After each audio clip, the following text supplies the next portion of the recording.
out the Duluth News Tribune article today by Dave, and be sure to get all the way to the end and read this scary story from St. Augustine, Florida, that took place in 1565. So it'll be a good Halloween story for you to talk about with your friends. So Dave is an industry veteran. He's a winemaker. He was a winemaker in the early 1990s in California, a professional brewer since 1995, a national beer judge, a beer writer and founder of the Minnesota Craft Brewers Guild. Listen to it when it comes. He's coming on shortly. Okay. Okay, and in 1995 to 1999, he worked at Pyramid Brewery in Berkeley, California. In 1999 to 2015, he was at Fitker's Brew House here in Duluth. It's so small. Okay, Excuse me, somebody can I just interrupt for 1 second? Be sure to mute yourself so that if things are going on in the background, they won't interrupt. I just have noticed some noises, so that's all. Sorry. Okay, that's okay. And as I was saying, until 2015, he was with Fitker's Brew House here in Duluth. And in 2015, he became the director of brewery operations, Bevcraft in Duluth. And in 2015, he founded Hoops Brewing. So without further ado, we're looking forward to hearing all about the industry today and in the future. And we wish we had a little sample right now, but we can go in our fridges and, you know, take a moment and go get one if you'd like one. So, okay, Dave, take it away. Oh, thanks, Rolene. Thanks for having me. I really enjoyed the last time I met with you folks, and the questions were just tremendous. So if you are muted and you want to jump in and ask a question, that's fine. I mean, we can wait till the end, but hearing myself talk endlessly does get a little tedious. You know, much like you guys, I had never been on a Zoom meeting in my life until pandemic started. And now I'm an expert, and we have them, you know, I have them with my staff, and they're nice. I mean, it's nice to see people. So I'll give you kind of a little rundown. The Halloween article is fun. Every year I write an article and I try to highlight some candy that would go with beer. We're not gonna, you know, we're gonna shut down Halloween this year, I think, for safety's sake, but there's some fun stuff there, and then I try to come up with a story. So it might be in the paper tomorrow if you still get it, but otherwise it's online. So so let's go all the way back to St. Patty's Day. What was it, like March 4th, 16, 17, something like that? And so we had just started understanding a little bit about what could be happening. And literally the governor had us shut down at 5 o'clock on St. Patrick's Day here in Minnesota. You probably all remember this. But we went a little further. We shut down completely and basically furloughed. Well, we put all our employees on unemployment. And at that point, the government was giving a lot of money. You probably are aware of that. They were getting big checks. And I kept just a skeleton crew of people on for literally months into June, where all we did was open our doors. Well, we didn't even open our doors. We only did curbside. So you could get online or call us, and then we would bring the beer out and set it by your car with our masks on and all that stuff. And so we are really fortunate and grateful that we managed to get through all those months, because we had so much outpouring of support from the community. People buying beer they really didn't need. And that was a highlight. In April, there were a lot of breweries that were concerned about having their beer go bad because of the amount of time, and beer is a perishable item, as you know. What we did is in the month of April, we gave away beer to first responders and nurses and doctors and all those people. So every week they would just show up and we would give away beer. There's just a line, all the way, line of cars. We did that. And then I've been really, really cautious like I'm sure many of you, we kept our brewery closed a lot longer than most. And we didn't open back up until late June. And then we went with a mask mandate in our brewery 4th of July weekend, a full 2 weeks before the city and almost 3 weeks before the state did. That was great, except for it wasn't, because many people weren't yet prepared to be told they had to wear a mask to come into a private business. So we took some flack for that. We've been really fortunate. We had one case. Back in June, we had a younger employee test positive. And so we had to shut down, and we tested everybody, and we were shut down for about a week. And knock on wood, we haven't had any since. And we're keeping like our regular crew of people working. Our capacity is 300 people in there. We're running at 100. So we're running at 33% capacity, no seats at the bar, major social distancing at the tables. And we're fortunate in the way that, if you like sports, I'm on the radio every Saturday too, on KFAN with Brian Prudhomme. They call me the sports brewer. So I like to do that too. And so we're going to be going towards doing some like UMD hockey and stuff. We'll be having opportunities to have that on the tube. In the meantime, we have 28 beers on tap. I can tell you without using numbers that our sales are down about 70% from last year. But our wholesale sales, the liquor stores, and now some of the bars have risen. The wholesale's risen about 18%. So I reckon I'm going to be down about 50% this year. Obviously, my labor costs have dropped a little bit. My material costs have dropped a little bit. Even my power has dropped. That's a big space if any of you have seen it. But in general, and maybe you guys feel the same way, I get asked constantly how I'm doing. Personally, I'm doing great. Had both my kids here for 6 months. They're in college. They're both in college right now in some form of distance and on-site learning. So personally, it's great.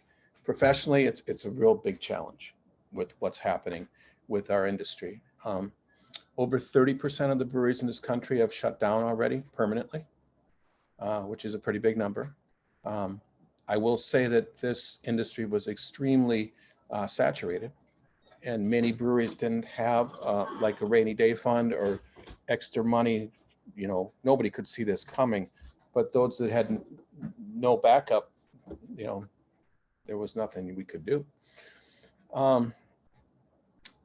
We have had really, really great response from the state and the government.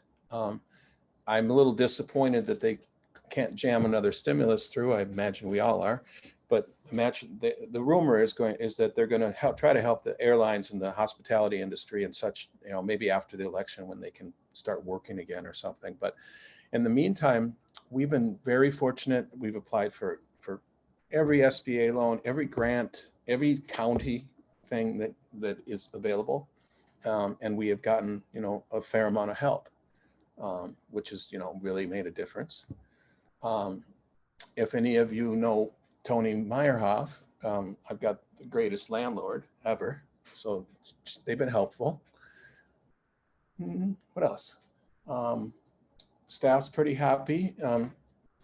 They're really grateful that we're working at such a small capacity, because many of the places in town here have had some struggles with, limiting their seating. And as you probably have been following in the news, at least a dozen of our local restaurants have had to close for, COVID testing, which I think is, the responsible thing to do. But in the meantime, we are really fortunate because we still are having this really great support and help. And you mentioned that I'm a national beer judge. Golden lining. I don't know what that means. The golden lining in the year of COVID, the gold medal. Oh, yeah, yeah. Okay, so you guys, so I've been judging this will be interesting to you. The biggest beer competition in the world is called the Great American Beer Festival. Takes place in Denver every year. About 200 judges will judge about 10,000 beers and give out gold medals and silvers and bronzes. Well, I've judged this for many, many years. And this year I just didn't feel comfortable driving to Denver and staying in a warehouse and all this stuff. So I opted out. But the competition took place virtually. And about 2 weeks ago, we were so fortunate. We got a gold medal for our chili beer, our pepper beer, which is the first national. I won 3 medals at Fitker's Brew House, and it's kind of like the Academy Awards for brewers. Like, it's pretty tough to win. They only get about 2% of the entries win. And so I don't mean to brag, but that since I've been making pepper beers for 30 years and I brought them to Minnesota, I was pretty proud of that. So that was a really good thing. Anybody want to interject a question or anything at this point before I ramble on? Good. I have a question. Okay. How did you ever decide to switch from making wine to making beer?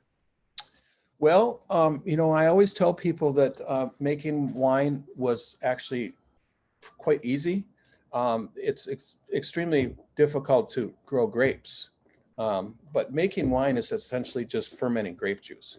And brewing is so much more complicated. And back in this time period out in California, basically the craft beer industry kind of started in the Bay Area.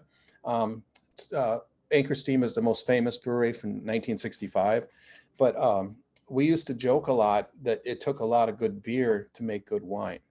And so as the industry grew and stuff like that, I was really inspired by Sierra Nevada Brewery, which is they're 40 years in now. And I decided to go to brewing school and roll the dice. And it's worked out quite well. The San Francisco Bay Area, I was taught by some of the best brewers in the country. I'm like maybe generation 2.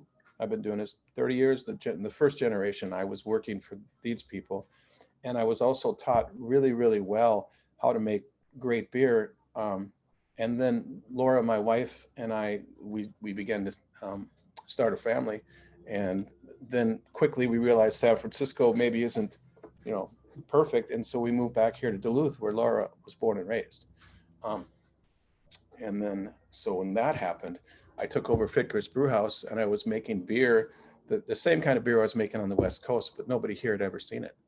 And so it was, I got unfair, Laura just said groundbreaking, but I don't want to go that far. I think I got unfair praise because I was making beers that I was making every day, but they just weren't made here. And there was no competition back then. So all of a sudden they thought I was some kind of wizard brewer. Really, I was just coming in and I will say when I moved to Minnesota, there were only 4 breweries in the state. Before COVID, we were a little over 200, which we'll see how that's, shakes out. Speaking of the industry here in Duluth, our 2 biggest breweries, Castle Danger and Ben Paddle have done extremely well during COVID. Castle Danger has been on par with me as far as their safety measures, which I respect. And Ben Paddle has just exploded, 24-hour-a-day brewing. You might be aware when this all started, the liquor stores were essential. I don't know how I feel about that. I sat in a meeting about that, but the governor was afraid that there'd be rioting and all this other stuff. And so these stores and the grocery stores are just printing money, literally. I mean, there's so many industries that have gotten hit so hard in this, but others who have done so well. And so those 2 breweries are doing really, really well. Also, the new brewery that my old business partner, Tim Nelson, started over in Superior called Earth Rider, they're doing great. And they also, they won some medals in Denver too. So that's good for our area. Some of the smaller breweries are definitely struggling. In my case, making a destination brewery, which is a place for y'all to come in and sit together and have a beer, play some cards, stuff like that. That was working great until it wasn't. And so digging out of that is going to be difficult. It's going to be a tough winter. There's no doubt, because I don't know how you feel, but I don't really like to go out. I'm really careful, and I mostly work from home, going to the brewery a lot when there's nobody in there. But I'm not that interested in going inside and having a meal, which is, that doesn't really bode well for any of us. On the other hand, I'm very confident that they'll get some kind of a vaccine together, and next summer and on into the fall, I would expect things to look a lot better. I mean, I hope everybody feels that way. And I have another question. Oh, go ahead. Oh, please. What are your top selling beers? Okay, so my number, interestingly enough, in this country, it's all about hops. Now, I am a brewer who really is passionate about German lagers, and I make them full time. But 60% of the beer sold in craft beer is IPA. And so in my case, our flagship beer is called number 15 Pale Ale. I just named the beers that numbers. Most of them are like named after my kids, sports numbers and all that. But number 15 is kind of our flagship beer. And then number 21 is our IPA. Right now, today, we have 2 IPAs on and 3 Pale Ales. And they are definitely our most popular beers. But running a close second is I've always made fruit beers since I started brewing. And we keep full-time fruit beers on, and people really like them. Today, we have an apple ale. We have a peach and pear ale. We'll be going into cranberry for November. And then we make a yearly Christmas beer, a cherry ale, which is pretty good. And then we also are unique is that we make year-round German wheat beers too. Most breweries don't make wheat beer year-round. They call that a summer beer. And they make it, like one time a year. I make them year-round. In fact, I have 3 of them on right now. So we have the great luxury of having a really great brewery. My 2 guys that work with me have been with me, both of them, for over 14 years, which is unusual in our industry, where brewers are being passed around constantly because there's not enough brewers for the jobs that were before. Whereas I've been really fortunate in there to not have any turnover. In fact, I've got the same leadership crew and the same brewers that I opened with. So that, I guess that bodes well. Let's see. So you guys are asking, so like I mentioned that it's interesting because I just had a fire inspection, and he said that if I had taken the tables out and stuff, I actually have 499 capacity in there, which is pretty remarkable. But we are running, like I said, at a little under 100. And then we've also truncated our hours a lot. We're generally open from noon either till 9 or 10, depending on the day of the week. And then we also, on Tuesdays, we don't open at all, and we just do curbside and then have a maintenance day. So we won't be open on election day, which is fine with me, because I'm not sure how the election day is going to look this year. And I certainly don't want a bunch of people flooding my place. I mean, we want to keep it safe. So that's what we're doing there. Of course, we have a website, which is my wife, Laura, it helps me out with that and with all our social media. So we're on, Facebook and Instagram, and then I do Twitter, which I'm not real good at, but I'm kind of the voice of Twitter. Any more questions? I mean, I'll keep talking, but. I like a lager myself, a nice dark beer. And when I go out with my sons who are in their 40s now, they all like IPAs. Is that just a trend for young people to be more liking IPAs, or what happened to all the lager loving people? Well, that's a great question. What happened is a few things happened, it takes around 10 years to develop a new hop variety. And about 18 years ago, a bunch of us brewers formed, it was called the Hop Alliance.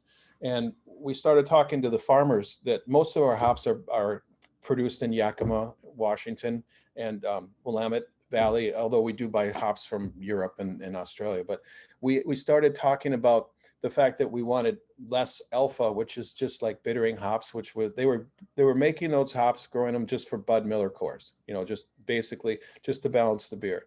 we started asking for hops that smell and taste like fruit or citrus or blueberry or strawberries or you across the board. And what happened is brewers were able to start making IPAs like we've never ever made before. And the American public just loves it. It's not just young people, but unfortunately IPAs have overshadowed all these other classic styles. I get a lot of guff as being a dinosaur because I brew so much traditional beer. And you know, sometimes the kids don't want to drink that, but it's also it's market driven. You know, the media has told the public that they're supposed to drink IPA. You know, the public pre-pandemic kind of did what they were told by the media, kind of. I mean, none of you folks, you're mature, but and what happened is all of a sudden all these beer styles weren't being made anymore. I make a brown ale full time, a nice English brown ale, which people love, except I get people coming in and saying, what, brown ale, that's boring. But I don't agree. And I'm going to stick with my guns. There's a lot of newfangled styles I just refuse to make. Now, I don't get up on my soapbox and talk about it. I just don't make them. And so far that's worked out for me pretty well. But I do I have three lagers on right now, 3 German lagers, including a Keller Pilsner, which is a really nice, young, unfiltered German lager. And then I have stout porter, the brown I mentioned. I keep light beers on tap, which is a little unusual for a microbrewery most of the time. There's Mary. Mary was the one that pitched me. She always kicks my butt at cribbage all the time, or she used to. We used to have a weekly cribbage tournament at Hoops, and it was the greatest thing ever. And then it wasn't, but someday it'll come back. Let's see here. So we do some fun stuff. You know, we sell our beer in crawlers, which are, you know, the 25-ounce cans. I don't know if you see them. They look like this, and we sell those at the liquor stores and at the beer hall. And we made a new design, which is really cool. You can't really see it on here though. Sorry about that. Oh, but at Christmas time, Hold it up to you, and you're right in front of you, and then it should. Oh. Yeah, now it holds. Yeah. Yeah, and that's the boat. That's the Irvin on there. But our local, we have our kind of resident artist is named Chris Monroe. You might know her from like Marshall Hardware and stuff. And she's always done our artwork for our anniversaries and such. And this year she's going to do the artwork for our Christmas crawler or our holiday crawler. So that'll be really fun. And I mentioned that, you know, we really like the holidays. And obviously Bentleyville, you've all heard, is very different this year. I don't even understand how it's going to be, but I've been going to the Canal Park business meetings virtually, and apparently it's going to be drive-through. But there'll still be people down there for that. And, you know, I don't know. I don't think there's going to be nearly as many gatherings. We've had to turn down dozens and dozens and dozens of gatherings because not everybody, I kept saying during this pandemic that it's stupid to be stupid, but not everybody believes in not having gatherings and all that stuff. And so we've had to explain our position that we're just not going to, right now it's no more than 10 people. You know, from the same group, and that's fine with me. But there has been some problems. For example, the state sent a bunch of inspectors out, and I think because people they weren't following the rules, and I think something like 56 businesses were ticketed. Some were closed down in the cities. Liquor licenses were taken away. I'm a private business, so we don't let anybody in if they don't wear a mask. But that does create problems. But that's life. You know, we're a private business. So, and I don't know if that's a controversial with this group or not, but we feel much safer that way. And that's a good thing. My parents are in their 80s, and they probably could be safe for like 3 years with the amount of stuff they have in their house. But so they haven't gone anywhere. You know, I just go and see them and bring them beer and supplies and all that stuff. But it's just, it's a tough thing. And like somebody said earlier, being able to talk to people is really nice, even though we're not together. So, you know, any comments, questions? I'm just flowing. I muted Dave, it's, everybody, so if you want to oh, ask your question. okay, it's Rolene. I'm just wondering, you're thinking optimistically, middle of next year, late next year, maybe things will start to turn around. Do you have any plans to do anything different, or do any of the other craft breweries have any, are they talking about it yet, or maybe it's just too early? Well, no, our guild is talking about it, and I've been doing a lot of Zoom roundtables on the guild website where we're talking about different things we're going to do. But bigger breweries like Ben Paddle and stuff have not a care in the world because there's so much demand for beer in the open market. But in my case, I'm going to have to change my business model slightly because it was just all about having a bunch of people hanging out in a community setting. And so I've definitely been forced to expand my thinking as far as how much beer I put out in the open market, number one, and then finding new ways to do virtual events and or get-togethers. Like the other day I closed the brewery down on a Tuesday, so a group of 20 who all work together could go into the area where there's 100-person capacity, and then they could be split up, right? And then so safe, but I had to close the whole place down just so that there would be no cross contamination. I mentioned that I'm going to be working hard to push our unique style of number one, brewing. Number two, we can't start adding games and all that stuff back yet because it's not safe. But we'll be working hard to encourage people. Like I would imagine I'll be really, really going all in on the Olympics, this summer. And by then,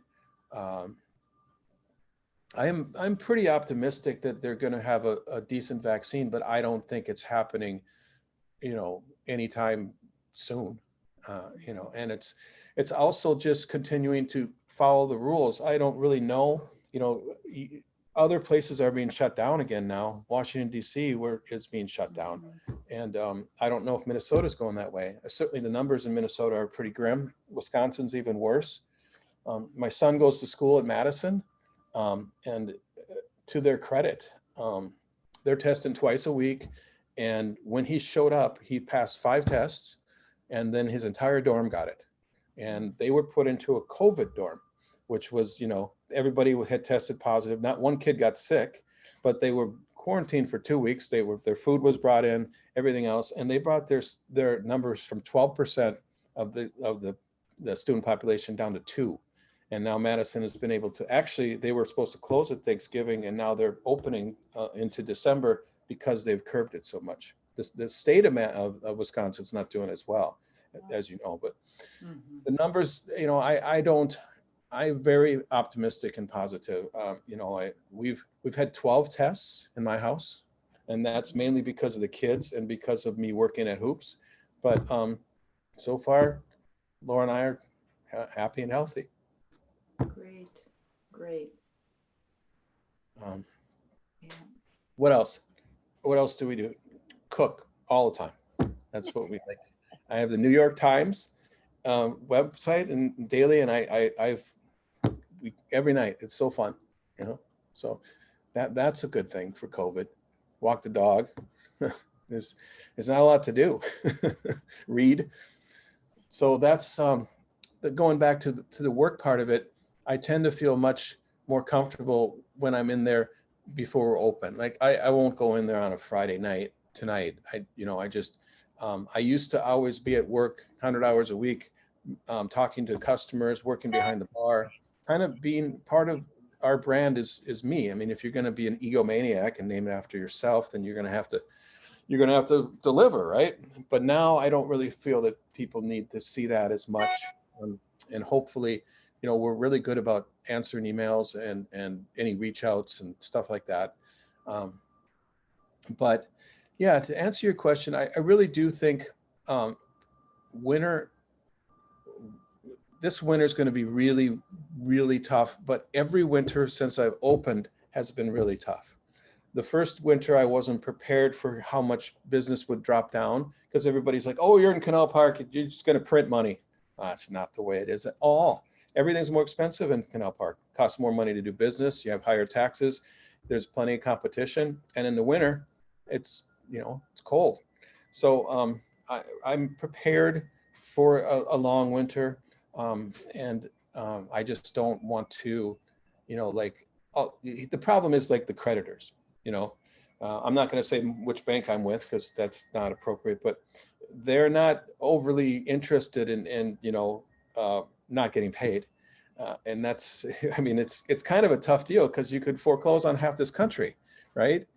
So that is worrisome. And I opened by saying that another stimulus bill would be really great if it comes through. But I also know many businesses who got PPP money and stuff who didn't even need it, and that's a different animal. Like I did get a PPP loan and I used every cent of it. It was gone by June, and that kept I being able to pay my staff. So I'm grateful for that, but I'm hopeful for more help. Like I said, there's many businesses that don't need any help right now, but hospitality is in real trouble. This whole countrywide, and more places are going to be probably shut down. The way I see, like, it seems like it comes through Europe and comes to us, and it's going in Europe again right now, right? So I don't know. Are you guys having Christmas gatherings? Are you doing stuff like that? Yeah, me neither. Yeah. So How do you think that it's not a new brewery, new owners of Lake Superior Brewery are just announced that they're opening on Lakeside, which is great for me because that's my neighborhood, but I don't suppose it will be opening till spring. I know it's been that brewery has had a tough time since the original owners had it. Do you have any comments on that? I do. Well, and I know the original owners and the original brewer, and Dale is actually dipping his toe into brewing out there right now on another announcement coming. But I think that I'm really glad that Lakeside has a brewery and, a little bit of, small bars and stuff. It's a little bit more tricky out there. I think it's going to be an uphill battle because they spend a lot of money. It's all public record. So the building and the attached home was quite expensive. So I don't have any idea what their financial situation is, but I think in COVID, that's going to make it a little bit more tricky. But they certainly know how to brew beer, and Dublin has done it for a long time, and I think that they're going to get natural support from the community. I really do. I know my good friend who used to work for me runs Lakeside Liquor, the new place, Melina, and she says that it's just been an outpouring of support out there. So good. I think it's good. I think for a long time I've been wondering how many more breweries this area could sustain. And I think at this point it's 0. I think it's going to be a little bit slower now. Although, there's some really good beer being made in this community. And I'm surprised at how much people are still supporting it and they're still interested in it. And it's a great thing. The Duluth community really steps up, helps out their own. So we're really lucky about that. What else? Oh yeah, we were really fortunate. Speaking of my landlords, when we were closed all summer, they allowed me to put a big tent out in the parking lot. I don't know if any of you saw that, but we were really fortunate because that allowed us to actually be closed indoors and have a safe environment. And it really worked out well. I didn't have any music, Mary, so I wasn't making a lot of noise. But I hope next year to expand that and make it even nicer and like a nice outdoor beer garden right there next to the Irving, looking at downtown. So, we just have to get there, right? We just have to stay safe and get to the backside of this. Which, I mean, we've been doing it for how many months now? I feel like we started in late February, March, so quite a long time. But what the suppliers are telling us, they're in deep trouble too, because we contract in advance on a year, like a multi-year basis, things like hops and such to make IPAs with, grain, basically raw materials. Well, none of us can afford them. And so they're on the hook. All these outfits are on the hook for millions and millions of dollars of raw materials too. So unlike the banks, which you can tell I'm a little grumpy about, the suppliers have been really being creative with trying to work with us, and just a lot of really creative ways to help each other. And I'm actually working on that right now before I started with you guys, like expanding out, like for 5 years, my raw materials, which is really hard to prognosticate because I told you my sales are way down, but my production is also going to be down 35%, maybe 30% this year in overall production. So how do you ascertain when your production will spike again? I do believe that when it's safe again, it's going to be ridiculous. It's going to be like grandma's down there every weekend. But that might be a long time because, it's not safe, but people are going to, they want to go out right now, a certain segment of the population, but wait till it's safe.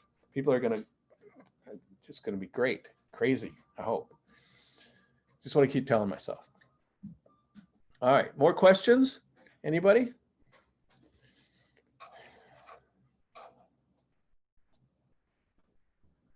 Oh, your mic's turned off. There we go. Yep. I'm definitely a beer drinker. I just wonder, with your gold medal and other things you've done, how broad is your distribution, and you build on that gold medal to expand your distribution?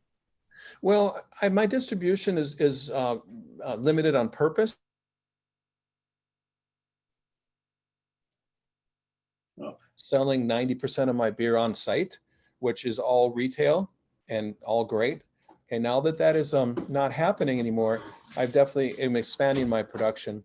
And I have a limited production in the Twin Cities now, and I'm looking at going up north a little bit. But I can only produce so much beer. Like, I have a nice list of companies that want to get our beer. We're really fortunate in that independent brewery really left. We don't have a distributor. Most of the one distributor takes care of almost all the breweries in this area. So we're lucky in that way. And I'm really lucky because I don't have a sales force, and I've never sold one beer. Every single account we have has called us and asked for the beer. And I know most every one of them personally.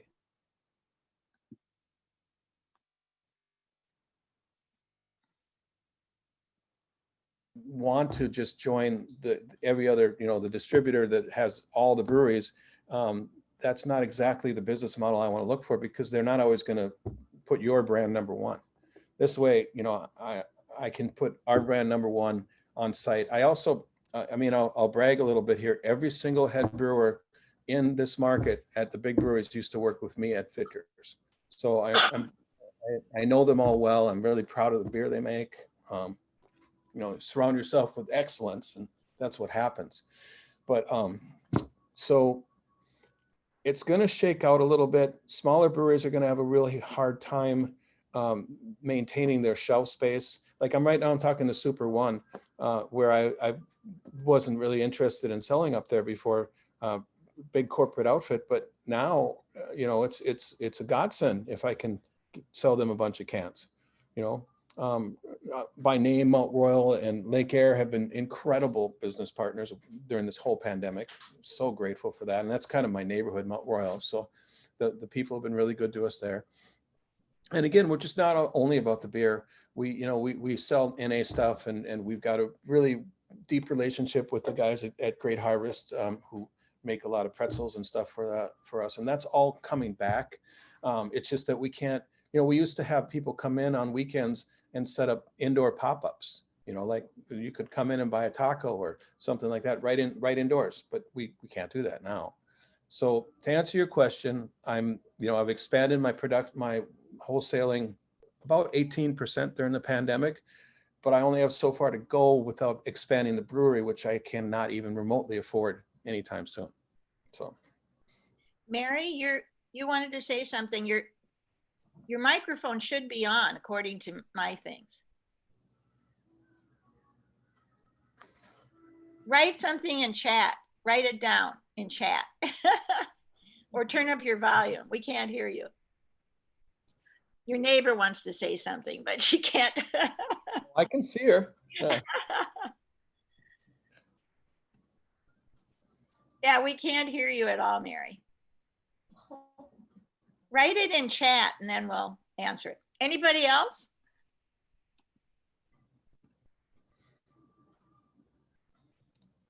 Describe how the cans are labeled. The different Well, types of labeling systems. I find that fascinating. yeah, well, in our case, because we're smaller, we have cans, we label them in two different ways. Now, a bigger brewery will have a canning line, and literally you'll have silver cans, just can stock, and it runs through a production line, and then there's a basically a roll of labels that it gets put on when they go through. Now, we do it two different ways. We either buy the cans pre-labeled, which costs a lot more money. They come to us with a label already on there, or we buy labels that we hand wrap the can with. And then, so we hand write it and we hand wrap it, and we do it all by hand. Lots of labor involved. And then I mentioned that. Yeah. But right now, without, down the road, you never know what will happen. But, I did have 30,000 foot plans about expanding all this and getting more beer in the market. But right now I'm going to be having a cautious approach. So the machines cost about $100,000 that you can do this with. The machine that I'm using is less money.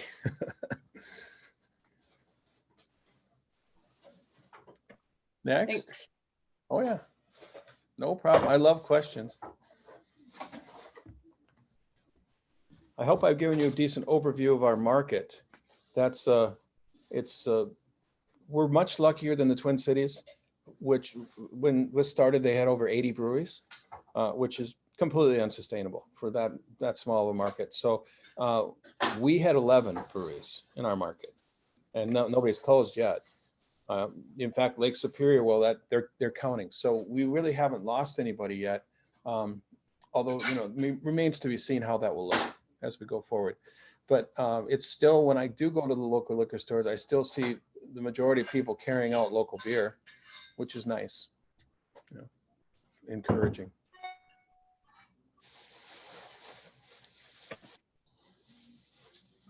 Well, Dave, thank you. I wanted to point out, when I Googled your name, there was also an interesting article in a magazine, and I think it was called The Growler or something like that from a few years ago. But that was interesting too. So I enjoyed that. Yeah, I've been lucky. The Growler magazine was the first beer magazine in the state, and the first year they had me do a monthly column for them. So I've been really fortunate there. I went to college. I was going to be a writer. I figured I would probably be the next Hemingway. That was the plan, and then that obviously didn't work out. But I've been really fortunate to be able to be a brewer and still get to write. And I like to write, and I like to give talks and support this industry. It's a lot of fun. But yeah, I don't Google myself very much, so I don't recall what's on there. Now, are you from California originally, or what brought you to California?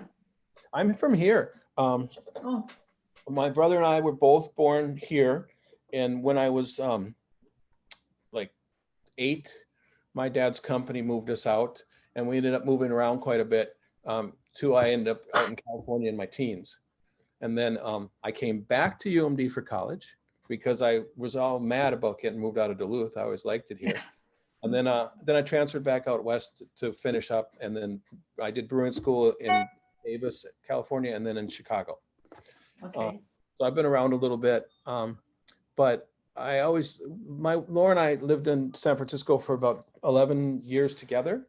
And then our oldest, Daisy, is graduating actually at Thanksgiving, but she goes to school in Oregon, in Eugene. And so we've been able to go out and visit her some, and she's coming home. But the Bay Area, it was a great time, great fun and everything, but we really wanted to be closer to family. And that's worked out. Both my parents live here still.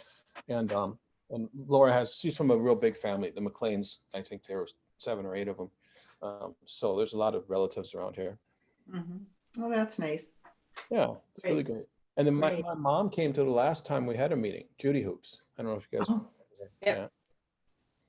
So they're both retired now, but they are just clicking along out there.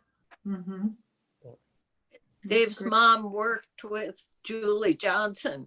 Oh, And Julie had been there as a guest that time. And Laura was there as well. And Dave and Laura did a tour of the Women's Club.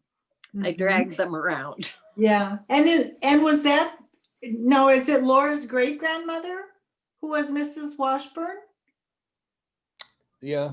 Her great grandparents were the Washburns. Yeah. Yes. Yeah. And we have pictures at the Women's Club of her. And Deb, maybe you can talk about that a little bit. A couple of pictures of Mrs. Washburn, and the room upstairs is called the Washburn Room. And I think Laura and Dave used their cell phones to take pictures of the pictures we have of her. Was her first name Hope? Oh, I don't know. I'll ask Laura when she comes back in. Do you know, Debbie? No, I don't remember. I'm sorry. Yeah, that was fun. We did, it was Tony Durkins did the old Duluth, and then I did the newer Duluth. Yeah, I mean, down the road, we'll be able to do these in person again, for sure. Yes, that'll be great. So are you guys doing events there either, are you? Or No, yeah, no, we're not well, I shouldn't say completely. We have a small book club, as long as it's 10 or under, and they socially distance and wear their masks. They do have that, and we do have a couple of groups of games, but again, using precautions and masks, and a very small group, socially distanced, no food service, and no presentations of any kind like this, as we used to, of course, every Friday. We really enjoyed those, and we had a lot of women attend, and spouses and friends who would attend with them, and we miss that. We miss that camaraderie, and just everything that went along with that. So we're hoping again next year to get back into doing that. Oh, for sure. What I did a lot this summer was golf. I'm with Ridgeview, and that was just outside, never really going inside, and it was a good way to get outside. That and walking the dog. That's the other good thing. Here comes Laura. Hey, Laura, what was your great grandma's name? Washburn, her first name? Oh, it was Alma Washburn. I think she was the founder, or one of them. Yeah, she was one of them. Okay. Yeah, we talked about that while you were out of the room. Yeah, I think, isn't there a picture or a portrait of her in the house? Yeah. The one upstairs inside the Washburn Room, and then there was that small one, I think, by the front door. Oh, I haven't seen the one upstairs. Yeah. I think you guys took a picture of it. Yeah. When I took you around. Yeah. Gosh. That was fun. Yeah, that's just, and her husband, Mr. Washburn, was one of the founders of the Duluth Teachers College or whatever, which became UMD. Oh, great. Wonderful. I'm sorry if I'm yelling. Oh, wonderful. I love the legacy. Yes. Fortunate. Yeah. Okay, and I just wanted to mention a couple other presentations that will be coming up.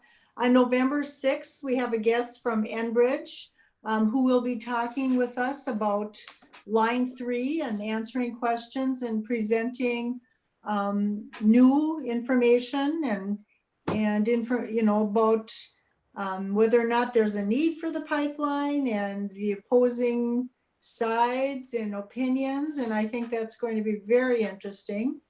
And on November 16th, we have our own Char Taylor, who's here today with us on Zoom, and she'll be talking about her trip.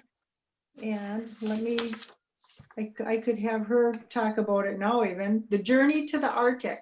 So Char, can you say a couple words about what we'll be listening to and experiencing on that day? Well, when I tried to present this last March, I was the last program before down. We had problems with the computer working. So I thought, I don't even think I got halfway through the program. So I thought I'd give it another try and just kind of talk about the different experience that I have. Many of you know I'm a polar bear nut. And so I had a chance to go to Svalbard in the Arctic. So I saw more than just polar bears. So it was a great experience. I wanted to share that. Great, thank you. Okay, any other questions or things that we need to discuss before we close? No? Well, thank you, Dave. It was really fun.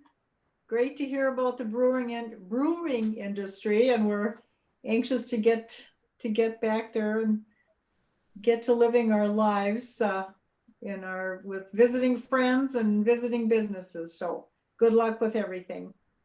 Thank you so much for having me, and I look forward to doing this live next time. Okay. Yes. With samples. See you live. Sure. And lunch for you. Yeah. Have a good weekend, everybody. Thank You you. too. Bye. Bye.